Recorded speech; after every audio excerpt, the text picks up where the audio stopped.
Unang adlaw karon sa pagpatuman sa no vaccination, no ride policy sa kauluhan. Dinhi sa Sugbo, sama na lang sa syudad sa Talisay, sagad sa mga driver sa pampublikong sakyanan, andam ra mo patuman.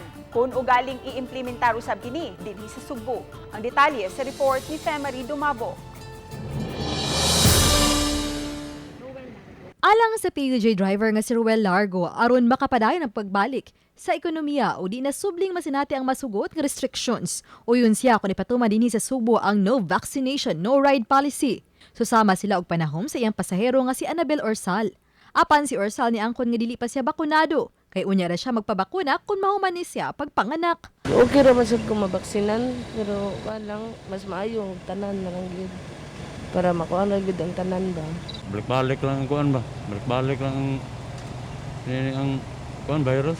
Alang nining tricycle driver nga si Novelito Zafra o sa pasaherong si Meding Juliano. Number one, ang pandemic karon grabe nakakusog.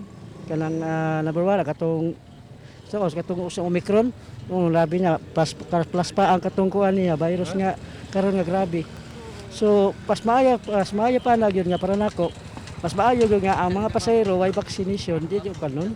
Mato ni Zafra nga 70% sa libuan ka mga tricycle driver sa Talisay City bakunado na. Apan gi-question sa laing tricycle driver nga si Sammy Likigan ang kaepektibo sa mga bakuna batok sa COVID-19. Samtang alang kan Joey Fernandez o Carmelita kinsa mga fully vaccinated, andam silang mosunod kun ipatuman ang palisiya dinhi sa Sugbo. Yagi ang Republic Order or saan ba? Bakit tayo mahimog, ato rin na ipalo kay maamagin na siya mandato. Tinuod, hasol dyan na, luoy biyang uban, kaya uban wa pa mabaksin ba?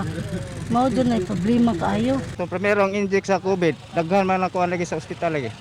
Daghan mga matay, nga nung wa man na mabalita nga kinisiya nakuha sa vaksin.